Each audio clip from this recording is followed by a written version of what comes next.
प्रयत्नांची किंमत. एका लहानशा गावात मनोज नावाचा तरुण राहायचा. तो खूप मेहनती होता, पण त्याला काही केल्या यश मिळेना. सतत अपयश बघून तो एके दिवशी वैतागला आणि जंगलात निघून गेला.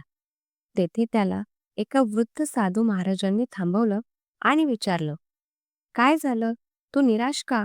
आणि कुठे चालला आहेस?"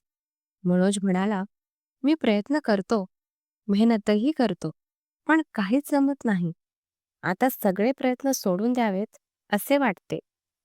मग साधूंनी त्याला एक मोठा दगड दिला आणि म्हणाले, "हे बघ, हा दगड फोडायचा प्रयत्न कर, पण 100 वेळा प्रयत्न करूनही जर तो फुटला नाही तर सोडून दे."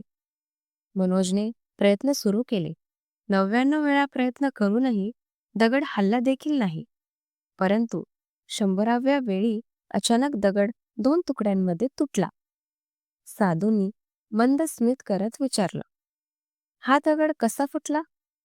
मनोज म्हणाला, "खूप वेळा फोडल्यामुळे." साधूंनी सांगितलं, "नाही, हा दगड फुटला तो तुझ्या संयमामुळे, प्रयत्नांमुळे. जर तू हार मानली असती तर हा दगड फुटलाच नसता."